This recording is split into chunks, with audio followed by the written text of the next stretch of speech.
G'day humans, welcome to the safe space for dangerous ideas, and here are a few dangerous ideas for you. Imagine a tax office employee who refuses to audit and investigate the president's political enemies on spurious grounds. And imagine that person being legally fired and replaced with a party loyalist to do the president's bidding.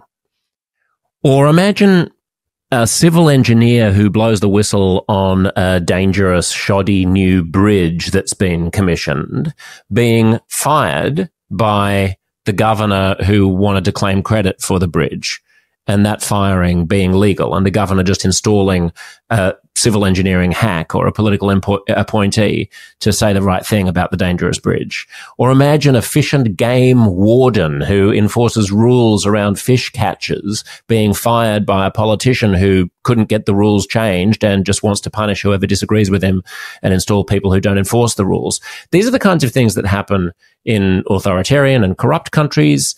And critics of Project 2025 say these are the kinds of things that Project 2025 could allow a future Trump administration to do. I wanted to unpack this, understand what Project 2025 is. If you've never heard of it, this will be a good primer. If you have, I hope this will answer any questions that you might have about it. The conversations around the conversations that we have on this podcast are taking place on Substack. I'm really grateful to see people chiming in and giving me their thoughts. I really appreciate it, and I'm going to start using Substack comments more. If you didn't hear the Tim Minchin episode, you absolutely must. It's one of my favorite episodes. For 2.5 hours, I speak with the Olivier Award-winning, Tony Award-winning musician, lyricist, comedian about cancel culture and going out on a limb in the creative arts and echo chambers and empathy. On the Substack comments, Shannon left a message saying, "I'm so glad to have added this podcast to my echo chamber defense strategy. As a right-leaning centrist," that's a self-diagnosis, but I think it fits. She writes, "I don't always agree with Josh, but he makes these conversations so eminently listenable and interesting, so far removed from my life, but absolutely brilliant." Thank you, Shannon.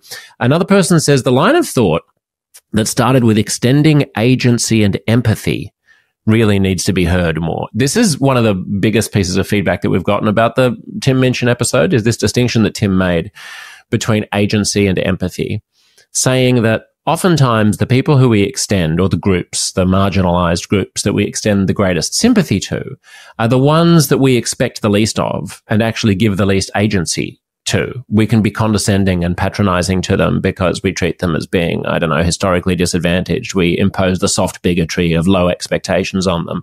And then there are other groups to whom we give tremendous agency, groups like white males, for example, and we hold them accountable for everything that they do. We don't have a lot of sympathy for them when they do the wrong thing, because we implicitly assume, in a sort of quasi-racist way, that white males are masters of their own destiny in a way that a poor black person isn't, for example. That resonated clearly with a lot of people who have left comments on Substack. If you don't subscribe to Substack, I'm not going to keep banging on about it right now, but you don't have to pay to be part of these comments, and you don't have to pay to be part of my notes. Like, I'm about to send out a note about something that's going on in the UK that caught my eye, which is that there's a controversy over blackout nights in the theatre. These are nights where at the theatre, a couple of times during a show, they'll have performances only for black actors. And there's, at the moment, Kit Harington, who plays Jon Snow in Game of Thrones, who's in this show, is doing the rounds talking about how incredibly constructive this is, how powerful it is, how incredible it is to perform before all black audiences. I have a few thoughts about this. I won't go into them now. I don't think there's anything necessarily wrong with segregating, but if you're going to segregate, then what's good for the goose has to be good for the gander, and you have to sort of use the same rationale. If white people wanted to have a whites only or a no blacks night in a majority black area like Detroit, maybe you could make an argument against that on the grounds of historical discrimination, but if you did make that argument, it would have to be so watertight that it landed with all white people as a brilliant slam dunk. Otherwise, all that nights like this are going to do is make it likelier that white people, and probably the worst kinds of white people, will also engage in self-identification with their race.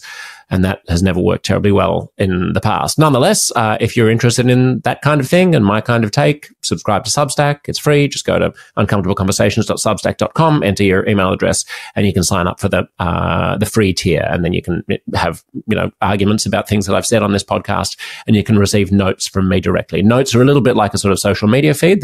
You can download an app, and it's kind of like Twitter, but without the noxiousness.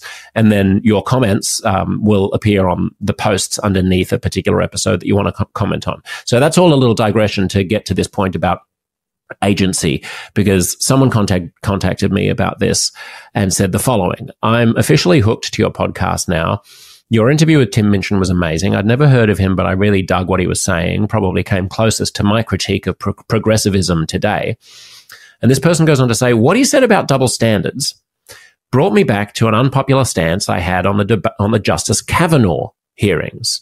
You'll remember that Justice Kavanaugh, when he was being appointed, there was a lot of controversy about the things that he did when he was a teenager. He was apparently sexist. He would apparently get blackout drunk and, may have had inappropriate relations with other girls in high school and college. And he was really portrayed as being the embodiment of white male privileged evil, essentially, and cluelessness. So this listener says, what he said about double standards brought me back to an unpopular stance I had on the Justice Kavanaugh hearings. If progressives argue that young black teenagers from broken homes who commit heinous crimes should be given a chance for redemption, then why can't we look at the world that Brett and I came up in the 1980s, this person writes, of the same generation and the same milieu as Justice Kavanaugh. Why can't we look at the world Brett and I came up in the 80s, which glorified binge drinking and chasing or pressuring girls for sex, and see he was a product of his environment as well, and maybe shouldn't be judged by something that allegedly happened when he was 16? It's an interesting point. It's a brave point. Another person on Substack says Tim's line about empathy versus agency is a fantastic way of describing a very common and frustrating phenomenon these days. Another person, Sean, says Tim showed a lot of courage to speak so openly against the mob. One thing, Sean says, I wish he'd replace the use of the word empathy with compassion. Paul Bloom might have something to add here. Yeah, Paul Bloom's a philosopher who's written a book against the idea of empathy, saying that we too often use our intuitions about sympathy and emotional empathy to guide our reason, and that we should actually be more coldly calculating about it. So there may be some linguistic case to be made there. So on to Project 2025. This is an opportune day to be talking about it. By good fortune, earlier today, President Biden came out and proposed a bunch of reforms for the Supreme Court. Let me read directly from the New York Times, because this news is just breaking as I'm recording. Earlier this month, the Supreme Court, writes the New York Times, issued a 6-3 ruling that grants broad immunity to presidents from prosecution for actions they take while in office. Mr. Biden called for a constitutional amendment that would limit such immunity. Quote, this is the president speaking at a speech earlier today. For all practical purposes, the court's decision almost certainly means that the president can violate the oath, flout our laws, and face no consequences, Mr. Biden said. Quote, folks, and when President Biden says folks, I feel forced to kind of like do it in his voice. Folks, just imagine what a president could do trampling civil rights and liberties given such immunity. That's my best American corpse. May not be a great Biden, but dead American, maybe vampire American. This quote leapt out at me because when he says, just imagine what a president could do trampling civil rights and liberties given such immunity. This is why it's great that Joe Biden is not running for president. That sentence doesn't mean anything to me. It doesn't land with me in a visceral way. I mean, think of the way that Obama could connect with people. Think of the way that Clinton could connect with people. Think of the way that even George W. Bush was able to cut through in his rambling, bumbling way. And think of the way that Trump can command a crowd. Just imagine what a president could do trampling civil rights and liberties given such immunity. I mean, I don't know what that means. The left talks a lot about civil rights in ways that seem so expansive that they could be meaning like it's a terrifying imposition on civil rights to require ID to vote the way everyone does in France, or it's a terrifying, constriction of civil rights to give teachers guidance about what they can say about the biological sexes to 5-year-olds and 6-year-olds. So it's hard to know. I just imagine what a president could do trampling civil rights. I mean, I don't know. You're the president. Tell me. You tell me. You put flesh on the bones. Don't tell me to imagine something that you say is scary. Tell me why it's scary. So that's why I wanted to have this conversation today, to try to explain what does it actually mean. Allow me to continue quoting from the New York Times. Mr. Biden, warning that, quote, extremism is undermining the public confidence in the court's decisions, said conservative plans for sweeping policy changes if former President Donald J. Trump wins a second term, known as Project 2025, talk about being ahead of the curve on this one, would continue to push the courts to the right. Quote, "You're serious, man," Mr. Biden said, apparently in a voice that sounded remarkably like George W. Bush. They're planning another onslaught attacking civil rights in America. Okay. Again, don't know what he's talking about. We're going to find out as we discuss Project 2025 and as we discuss what plans President Biden has for reforming the court. One backdrop to this, lastly. Don't worry. I'll get to the interview soon. David Plotz said something really interesting. David's a brilliant guy, co-hosts the Slate Political Gabfest, one of the best American political podcasts, which you must subscribe to if you haven't. And he's been a guest on this show. In fact, David and I sat down immediately. He was my first guest after President Trump won. That's interesting to go back into the archive and listen to. It was on my old show. Why don't I re-release that closer to the election? Because it's fascinating to go back and listen to what two intelligent lefties thought might happen before immediately after Donald Trump was first elected. So anyway, David Plotz said something interesting. He said, having worked as a CEO quite a lot of media companies, he finds that one big misunderstanding about leadership is that ideas are important. He says ideas aren't that important. What's important is execution. What's important is the ability to get ideas done. Ideas are a dime a dozen. Everyone's got great ideas. Where the rubber meets the road is in transforming an idea into the practical ability to, in an ongoing basis, change the world around you.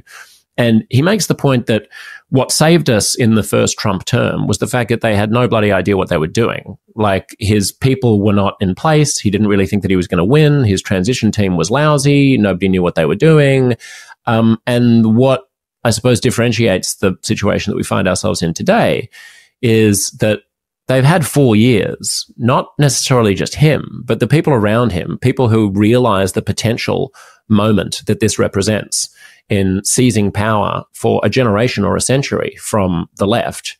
They understand the opportunity of the next 4 years if Donald Trump wins, and they have been carefully putting together the right people, the right strategies, the right policies to be able to exert maximum energy on the levers of power from the instant Donald Trump walks into the Oval Office. That's the context in which to understand Project 2025. That's the context in which to understand,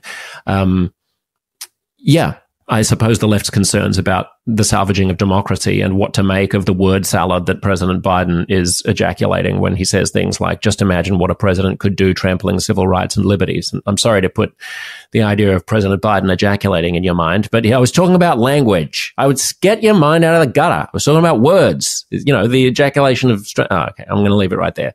The articulation of strange mumbo jumbo words that don't really mean anything until you hear a conversation like the one you're about to hear. Now, there is a risk in the left's pushback against democracy, and you will hear me articulate this frustration with today's guest when I fear that she wanders into participating in this, I suppose, rhetorical flaw. A risk of conflating everything that the left cares about with the threat to democracy that's posed by Project 2025. In other words, a kind of hysterical arm-wavy conflation of everything we hold dear with the end of the world. And I think it's really, really important for us, if we want to win over reasonable people in the middle, and if you want Republican-leaning suburban soccer moms in the Midwest to vote for Kamala Harris instead of Donald Trump, you can't say that the reason they should do so is because Project 2025 and all of the other things that conservatives have done in the past 10 years are all equally bad. You have to kind of carve this out and say, no, this is actually unusual. What they're trying to do here is remarkable. It's different. It doesn't fall into the neat partisan binary that you can think of when we're talking about other culture war issues, for example. So I have a bit of a back and forth with Skye about this, which you will hear in the latter half of the conversation. Skye is fantastic. She's brilliant. She's a lawyer. She was a lawyer at a couple of big global firms. Then she was the chief legal officer for America's obstetricians and gynecologists, and she helped push through a lot of human rights successes there. She helped extend postpartum Medicaid coverage for 500,000 people in America. She's now the president and CEO of Democracy Forward, which is a nonprofit. They promote democracy, as the name would suggest. They fight court cases, they lobby, they run education, they do research into the promotion of democracy in America. Skye was named one of this year's most influential people shaping policy by Washingtonian magazine. Her legal work has been cited by the US Supreme Court. Please enjoy and find very informative the one and only Skye Perryman. So thanks for being here. What are you drinking? I just heard, oh, good, Diet Coke. Excellent. Diet Coke. But I love tea. I heard the clip. Yeah, well, we're in different time zones, so I'll have my Diet Coke when I'm in your end of the day. What are you doing in Maine? Is this work or play? It's a little bit of both, but I'm here doing some remote work, but also seeing some good friends. And there's news, which is about the courts. I want to talk about Project 2025.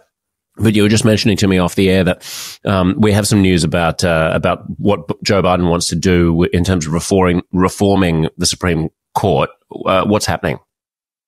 Yes, I mean, today is a really historic day. The president has announced 3 bold reform measures.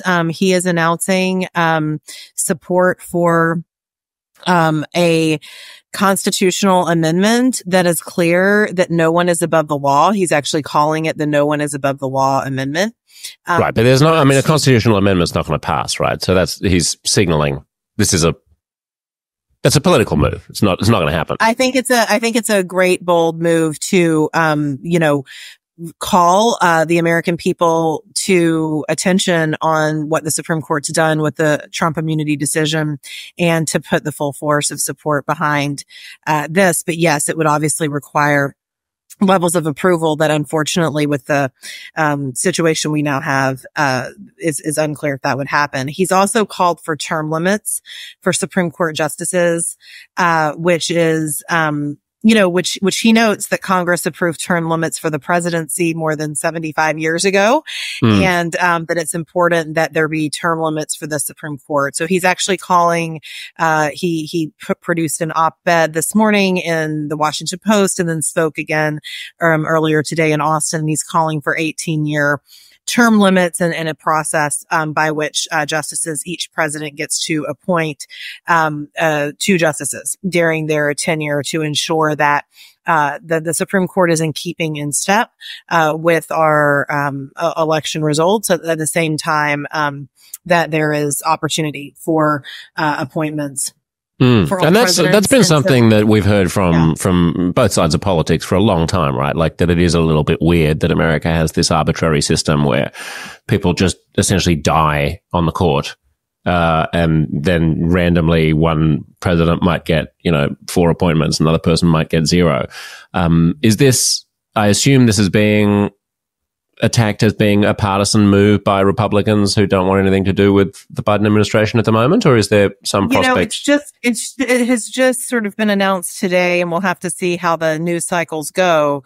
But I think this is a lot of experts have backed this type of reform for some time. The president, of course, when he first came into office, did a committee on Supreme Court reform, just a studying of experts. And these were some of the things that had been mentioned as part of that. And again, so just to clarify for people who aren't in America, the idea would be because there are 9 justices on the Supreme Court, every 2 years, one of them would be retiring. And so there'd be a regular date is that right? That every 2 years, one of them would be, a little different. I mean, the way because it's 18.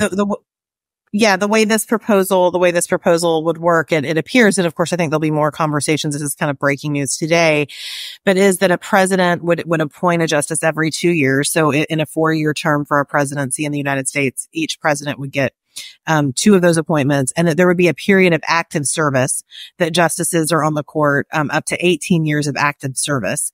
And then the justices sort of rotate in and out of the active service. So, details to be worked out, but I think it's definitely a way of, it's definitely a way of ensuring that there are term limits, and also ensuring that presidents sort of the American people get an equal chance through the president that they elect to benefit from their nominees.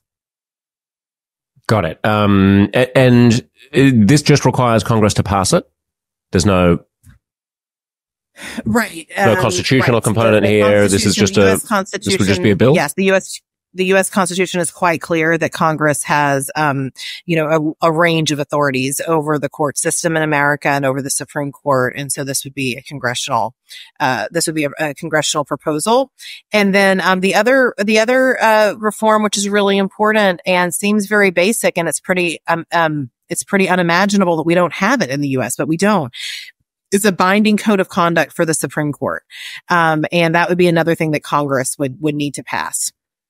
This is everything from, banning gifts to ensuring that justices are operating, ethically.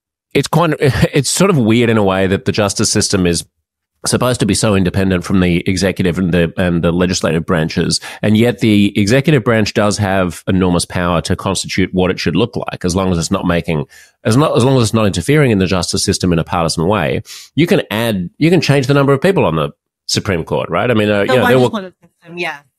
legislative system, can just change it. I mean, they can just make the Supreme Court. They can say, all right, now there are 100 justices on the Supreme Court, if they want to. They can't tell the justices what to think, but they can meddle around with the justice system in ways that I think a lot of people would assume would be embedded in the Constitution somewhere. So would you characterize these Biden proposals as basically the minimum possible amount that a Democratic president could plausibly do in light of the Supreme Court appointments that we've seen over the past 5 years, or stretching from Merrick Garland to the latest decision about Trump's immunity? I think these are pro-democracy reforms. I think the point that you're making about it is a feature of our system in America, not a bug, that the legislative branch, the branch that is reserved for the people, has a real role in the way that our justice system is constituted. And, it's good to see the president propose these. There are certainly a number of other reforms that experts have spoken about that could just as easily be pursued. But these are 3 very bold ones that I think,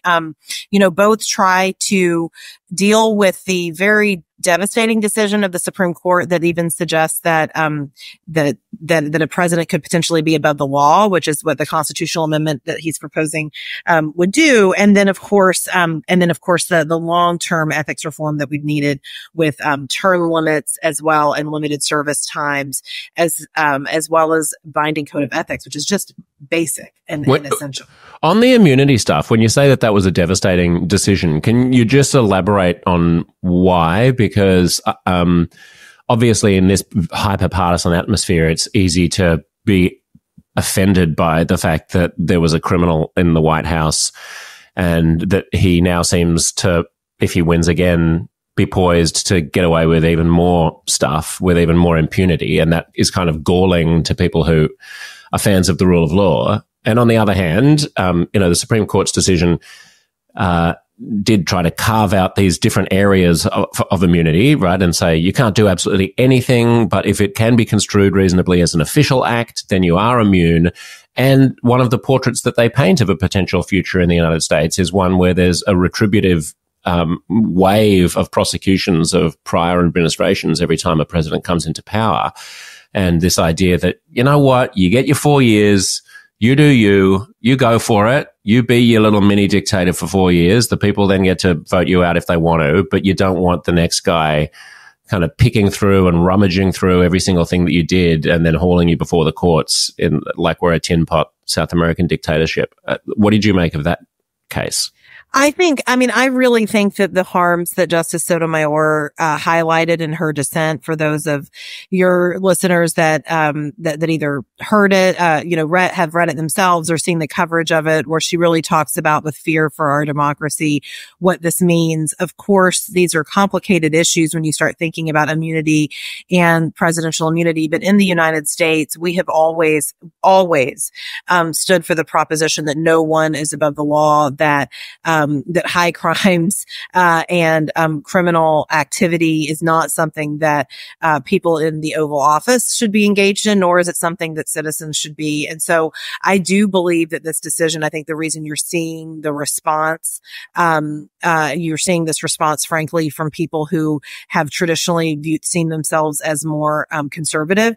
There are former judges, federal judges in the United States who are appointed by Republicans who have criticized the decision. So I do think that it's concerning from a democracy perspective, sort of regardless of what your political ideology is. And I think that's really what the president's proposal for an amendment gets to, is this should be a problem that the American people together can solve. There are still some things that we all believe and stand for in this country, regardless of whatever your ideas are on particular policy issues. And one of those things is that no one is above the law. So, and what do you make, and what's your response to the idea that, there's a 50-50 chance now that, given how hot and divided American politics is, that, Trump gets in and prosecutes Biden, and then, someone gets in after Trump and prosecutes Trump?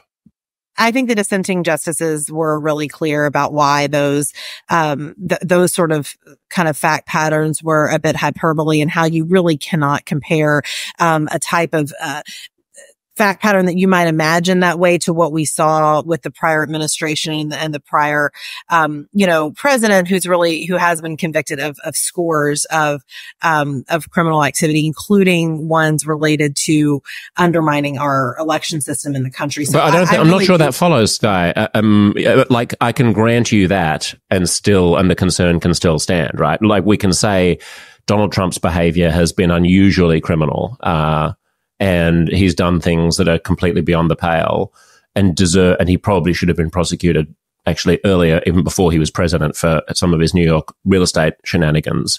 And it can also be true that,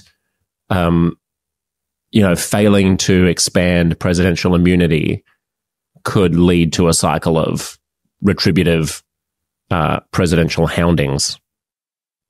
Yeah, I mean, look, I certainly understand the appeal of the policy issue that the justices put in the opinion, understand why that is one of the rejoinders. But I do think that the dissenting justices do outline why in this case, and for how they have, this expansive potential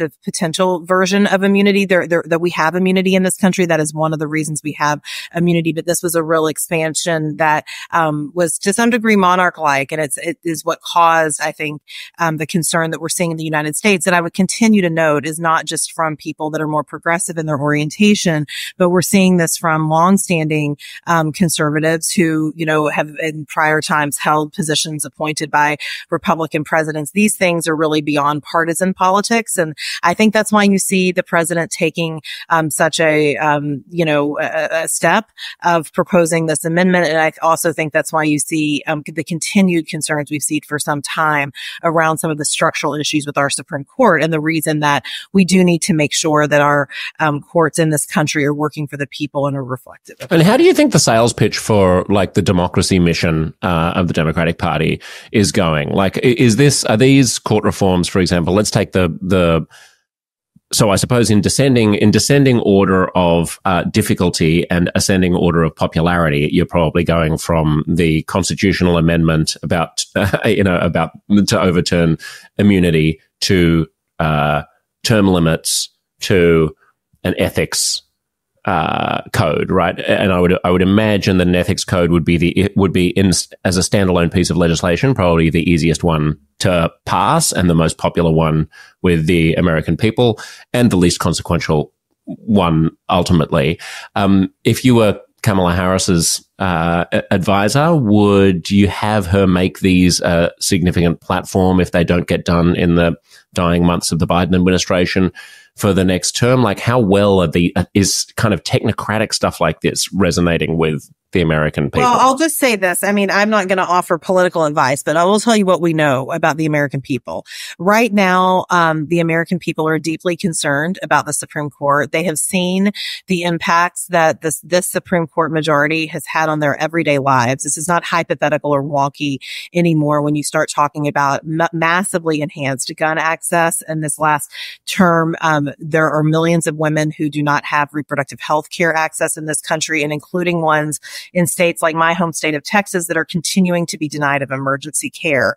What we know is that this U.S. Supreme Court, an institution that is there to protect people's rights, not to roll them back, has a very, very low favorability rating. And I think that you find that there are people from various different political persuasions that are having issues in this time with the extremism that we are seeing from this court. A few years ago, there were rollbacks in voting rights. We've continued to see those issues on our docket. And so to me, these are really these are reforms that are needed. They're reforms that experts and academics have championed for some time.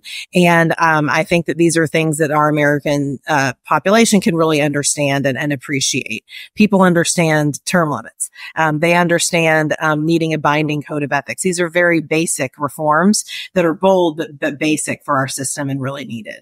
So let's talk about Project 2025. I think everyone's seen scary headlines about it, about how it's this secret Trump plan to revolutionize America. And it's a little bit hard to, especially in this hyper-politicized climate, to pick the wheat from the chaff. But you understand this thing, as well as anybody. Tell us where it comes from, the Heritage Foundation. Who are they? Trump tweeted that he didn't know anything about it. How plausible is that? Just lay the groundwork for us of what we're talking about. I mean, look, the Project 2025 is really a proposal here in the United States. You can go look at it online. It's 900 pages. But I did try to look at it online, but I only have so much time, Skye. But it really puts in writing. It says the quiet part out loud. It puts in writing these extreme proposals that we've been seeing for a number of years in states across the country, sometimes in our U.S. Congress, through litigating positions that far-right organizations have taken in litigations such as overturning constitutional rights to reproductive health care and other things. And you see that flavor of extremism really throughout this document. And so it is a document that the Heritage Foundation and more than 100 right-leaning groups put together. It seeks to radically remake our government and our system of operating in the United States. It seeks to take things away from the American people that they are used to, whether that is access to healthcare, whether that is access to a weather service that is cataloging accurate information about our climate and our weather patterns, or whether it's things like overtime pay. There's a number of policy proposals that would actually take things away from the American people, and it really is a catalog of extremism. You don't have to read the 900 pages yourself. You mentioned you don't have time, and I doubt your listeners do either. If you go to democracyforward.org, www.democracyforward.org, we have a people's guide that breaks things down into the subject matters that you might be interested in. So you can kind of pick and choose what you want to read about, and it will at least summarize some of the highlights and what's at stake here. And then, of course, tell you where you can go in the own source document to see it. So that's the People's Guide to Project 2025. And what we're really focused on at Democracy Forward is helping people understand what these extreme policies would do. So let's just break them down into some categories, I think. Let's, for the purposes of this conversation, let's leave women's reproductive rights and and specific policy issues in terms of laws that they want to pass, because I think they're the easiest ones to understand and they've been rehashed the most in other media. Can we talk, you mentioned things like the weather service. So let's just talk at a sort of departmental, bureaucratic, Sure. hacking away at the government kind of thing. So they have this idea that the US government is big and fat and bloated and expensive and irrelevant and wastes all of this money doing all of these silly things like sending up weather balloons or whatever. And presumably that would be better done by the private sector or something. So can you just put some flesh on the bones of the sort of, the structures of government that they would want to eliminate, the Department of Education, weather? Yeah, well, let's zoom out. I mean, first it calls for a remaking of our federal civil service in the U.S., which if you said you want to talk about the bureaucratic things, these are men and women and people in the U.S. who work on behalf of the American people. So they are everybody from folks that deliver your mail to people that are working at the Environmental Protection Agency to people that are administering federal benefit programs at our Health and Human Services, people in the United States that work for our government. The vast majority of them are career civil servants. They don't serve a particular political ideology. They serve regardless of who the president is. They serve regardless of who Congress, what party is controlling which house of Congress.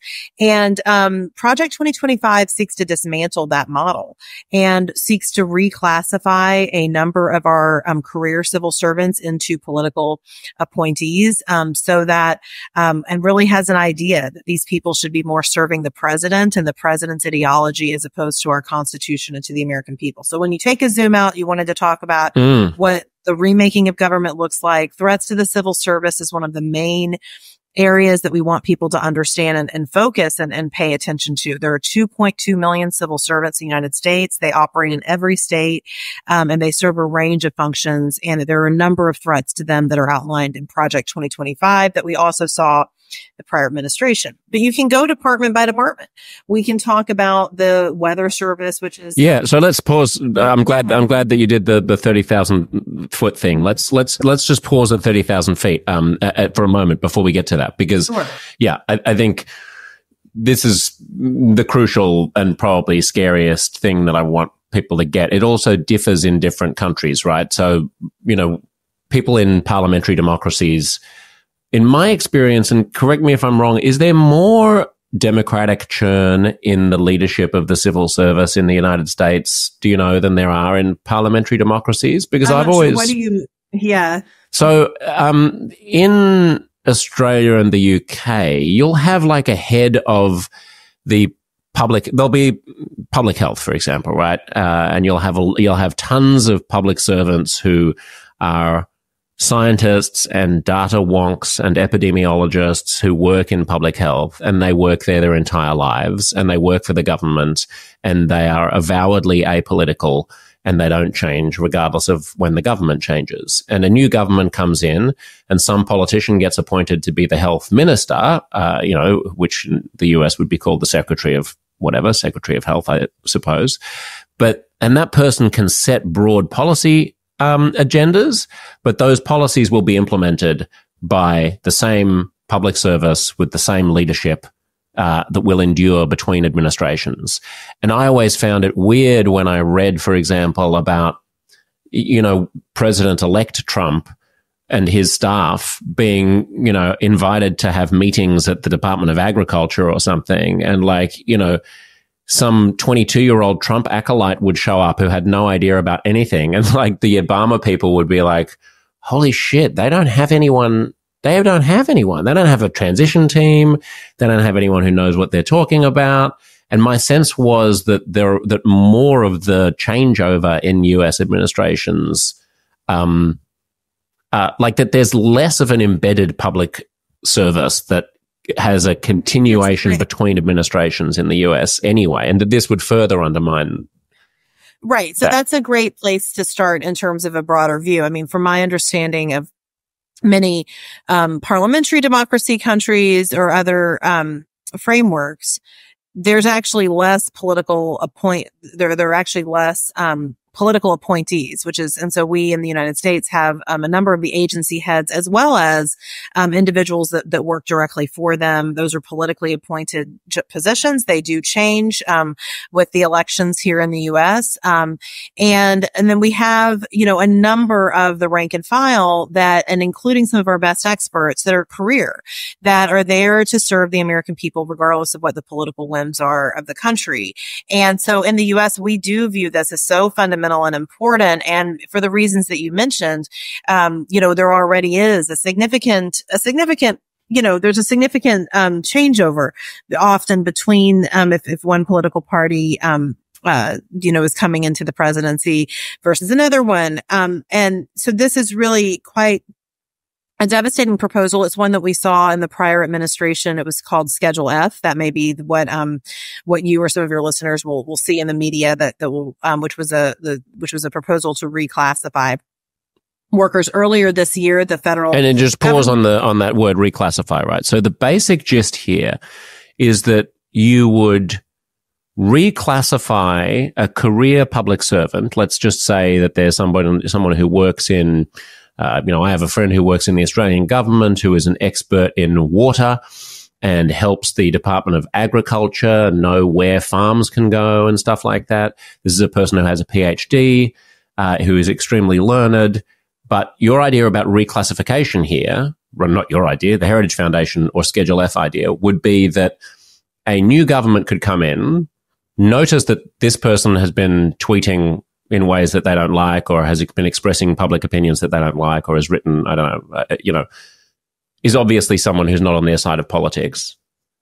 Reclassify him and all of his peers not as public servants whose jobs are protected from political firing, and reclassify them basically as part of the executive arm under the direct authority of the president, and everyone can just be summarily fired and all that expertise can be wiped away and a political appointee can be installed in his position to start making decisions about... There's details to this schedule. So when we talk about reclassify, yes, they would be talking about reclassifying jobs at some of the more senior levels of our civil service that were primarily career jobs to political ones. And in fact, your hypothetical, while maybe some might take issue with certain elements of it, we've already seen reports that there are heritage-associated, heritage-funded organizations that are seeking this even as early as this summer. They're saying that they may put lists of individual people that work, let's say, in the Department of Homeland Security or in other departments, of their names on the internet, where they're starting these lists of civil servants that they would seek to purge. And that was reported by the Associated Press a few weeks ago. So I think that we are very concerned from a democracy perspective with the work we do about the threats we see in Project 2025 to the civil service. And that is, when we zoom out, that is one of the real major threats. And sorry, just tell me where just make any valid objection that you can imagine to the scenario that I articulated, because you understand this better than I do. And you said some people might object to elements of my example. What would the objection be? The talking points that they're using is the ones you started with, is to say that the federal government is somehow, not doing the work of people, that there are too many people resisting, what needs to happen. There's no basis for that. We actually submitted comments on behalf of experts that have looked at this for many years, as well as there was a lot of other comments submitted recently in relation to proposals to actually strengthen protections for civil service, that really debunks a lot of those the assumptions. But that is the talking points they use.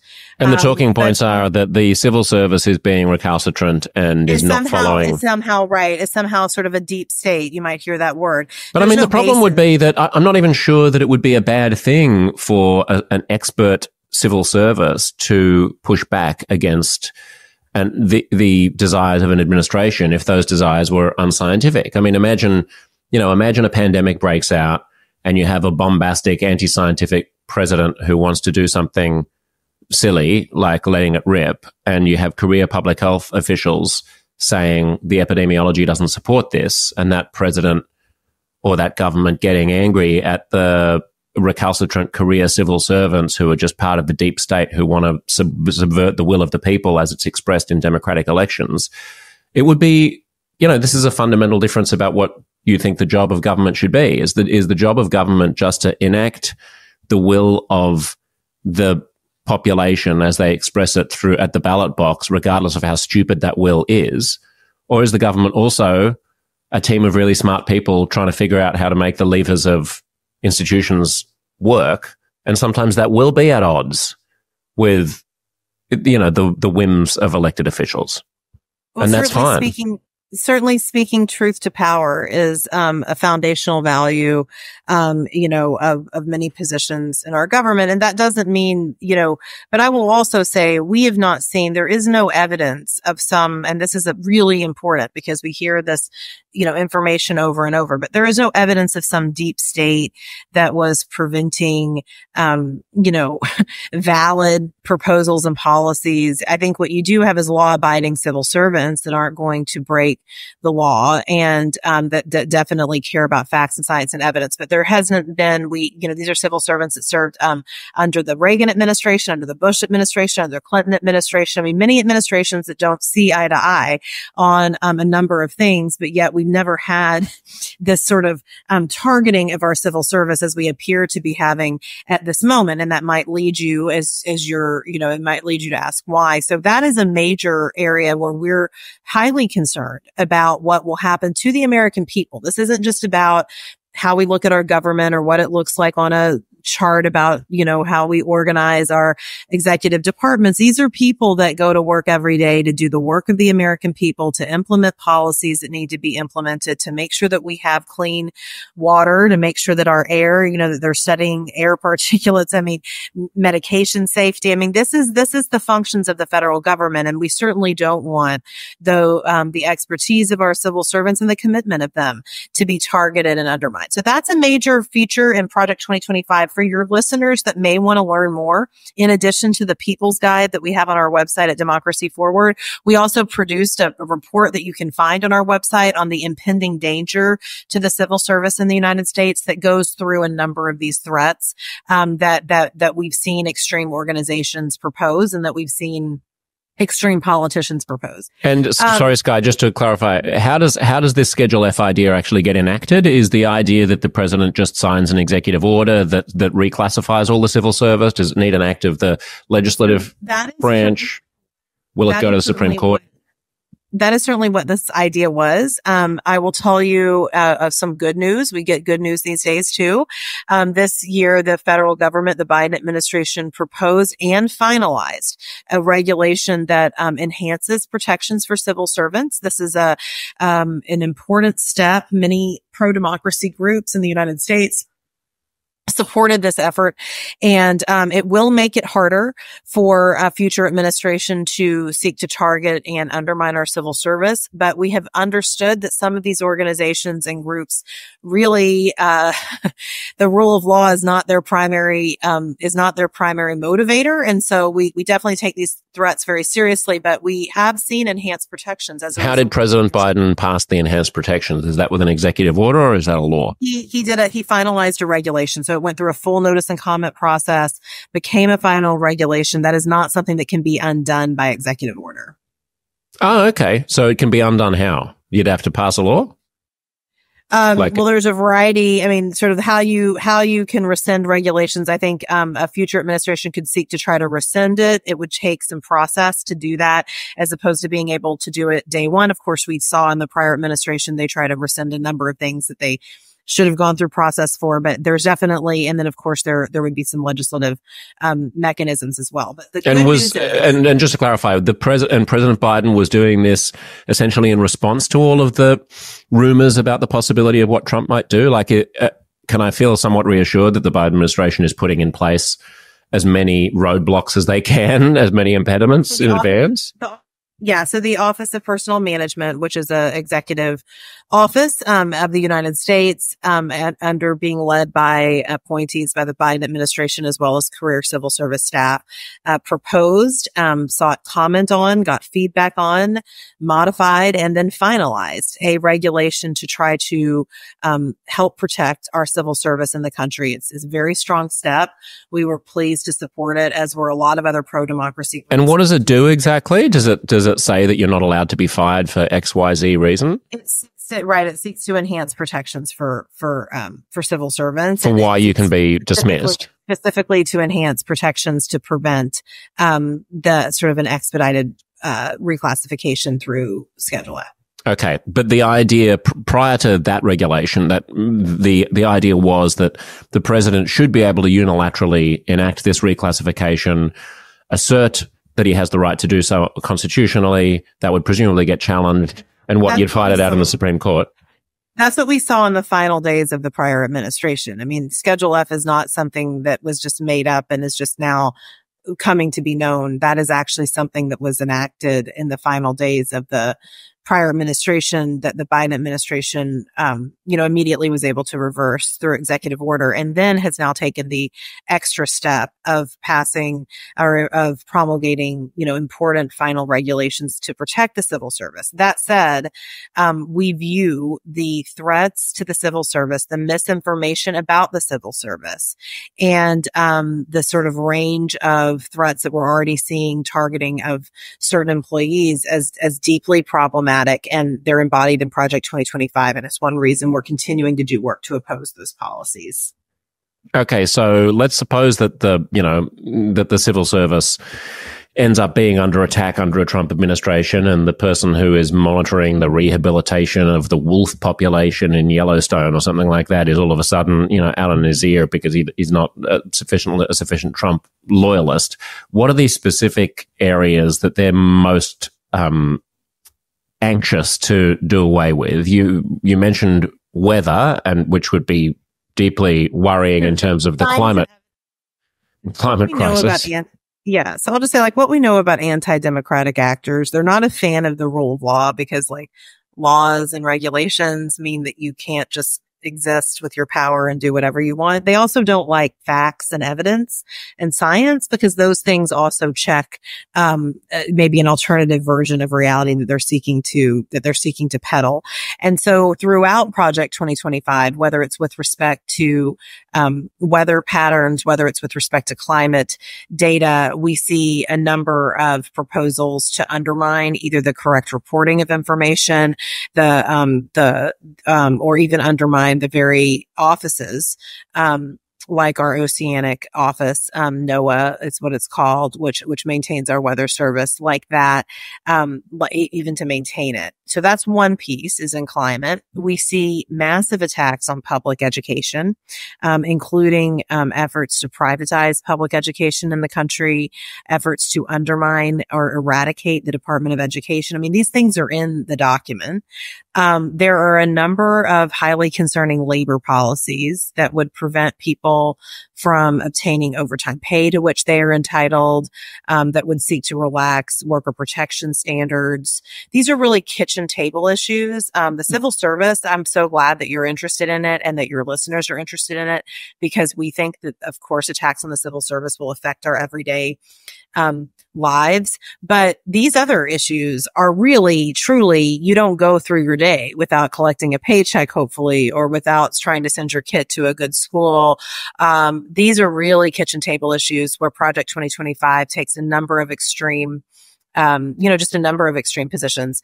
The attacks on the Department of Justice are also something to really understand. It fits with some of the concerns that you've been raising with the civil service, but there is an attempt to politicize our Department of Justice to make it an enforcer of an anti-voting agenda, of an agenda that's not promoting civil rights, but is instead seeking to restrain civil rights. And so there's, we have a lot of concerns about that as well. Okay, I just want to go through those somewhat one by one. The Michael Lewis, I think it's in Michael Lewis's book about the transition to, it's about the fifth threat, or I can't remember what was going. Anyway, he wrote The Big Short, a bunch of other great, kind of exciting political analyses. And he has an anecdote about talking to a Republican lawmaker about abolishing the weather service. And the Republican says, why do we need a government funded weather service when we've got weather.com? And Michael Lewis informs the guy that actually weather.com gets all of its data from the National Weather Service. So without the publicly funded weather service, you don't have a private weather.com. The Department of Education, when a foreigner hears that the US Department of Education might be on the chopping block, that sounds like obviously that's not going to happen because America is still going to need an education department, and there will still be schools and there will still be universities. But because America is a federation of states, of course, the Federal Department of Education is not the main player in public schooling. What does it mean to get rid of the Federal Department of Education? What does it actually do? Well, it implements a variety of funding proposals. It does enhance civil rights for people, educational opportunity. There are a number of programs around loan forgiveness, student loan forgiveness for higher ed that are run out of the Department of Education as well as other departments. So, it is an extreme proposal. But one thing I just will say to push back a little bit, we already are seeing some of the most extreme proposals that you see with education. For instance, there are proposals around really kind of censorship proposals trying to seek to impose, curricula standards or other types of standards that don't, provide that don't provide accurate views of history. There's efforts to eradicate diversity, equity, and inclusion from our education system. All of those things, we're already seeing those types of trends in states like Florida, in states like Texas, in states where Democracy Forward is working on behalf of people and communities there. And so, as extreme as these things sound and as unimaginable as they sound, they're really not. Like, we've already seen these same organizations that are behind Project 2025 seek to prevent the president from being able, in the aftermath of the pandemic, to forgive basic, amounts of student loan debt for people that were in economic crisis. These are things that are already happening in the United States today. And that's one of the things that we're seeking to make sure people understand at Democracy Forward is this extremism is here. And, there's a lot of work we all have to do to combat it. But one person's extremism is is another person's pushing back against what they regard as having been a very rapid pace of cultural change. We don't have to get into the ins and outs of what rights conservative communities and conservative states should have to determine what they teach and whether or not they sign up to DEI and stuff like that. But I don't think that the average American regards it as being a terrifying example of extremism in the way that they should probably think that Project 2025 is. To hear that, I don't know, in Florida, they don't want 8-year-olds learning about trans people or something like that, some other culture war issue. Well, actually, what we know is that censorship is broadly unpopular. It's unpopular in geographically diverse communities in the country. It's unpopular. Well, people say that. Of course, you ask them if they like censorship and they say no, but then you say, do you want 5-year-olds being told, taught that biological gender, sex doesn't exist? These are deeply harmful and unpopular agendas. We work on behalf of people and communities in these very states, on behalf of parents and teachers, students and librarians who are actually facing, in places like Arkansas, are facing the prospect of criminal penalties because of this. I don't think this is a debatable, I think that the American people know these things are extreme. And I think that's why you see a number of politicians trying to distance themselves from Project 2025. If this was something that was broadly held view by people in the country, if it was even something held by half the people in the country, you would probably have people trying to take up the banner of it. But what you actually have is a number of political actors now trying to distance themselves from Project 2025 because there is no mandate for this. There is it's terribly harmful, but also terribly unpopular. And so I would just push back. There may be some policy disputes. That was sort of a time in American politics where people would have disputes over tax policy or sort of various, pieces of education policy. But we're unfortunately in this country right now beyond that, where we are at a place where there is an extreme effort by very far right institutions that don't represent the majority of people. And that's what Project 2025 is. That is why it's important that people inform themselves and sort of understand. We're trying to provide tools for people to do that, including tools for people that don't all agree on everything, but that can say, maybe we do want to make sure that the federal government is keeping track of our weather patterns. Maybe we I agree with you, but I think that is why it's so important for the message to remain fairly clean and pure about what we mean when we're talking about protecting democracy from something like Project 2025. Because if it gets muddled up or conflated with other things where the left can sometimes look a bit hysterical, then I think middle America is less likely to come along for the ride. Like if you ask people, do they believe in censorship? Of course they say no. But if you ask people, do you think we should go back to the way that we were teaching children about gender 5 years ago and throughout all of history up until 5 years ago, they might say yes. Or if you say, do you think that academics should be forced to sign Stalinist DEI pledges before they're allowed to be employed like as a mathematical professor, people might be like, no, that I don't think they should. I think they should be allowed to have whatever attitude they want towards diversity. There are lots of these issues where you can find reasonable people on both sides, and to win over the maximum number of people to be worried about Project 2025 and like the politicization of the civil service, we have to make it clear that that's discrete from the rest of the things that people could disagree about. Otherwise, tell you what our public research shows is you can't actually separate these things. Is there an attack on expertise? Well, then we're just going to lose, aren't we? Because I mean, the majority of Americans are not as on board with DEI and the culture war, the left-wing culture war stuff as you are. Encourage you to look at some of the most recent information. People know in the United States, people know extremism when they see it.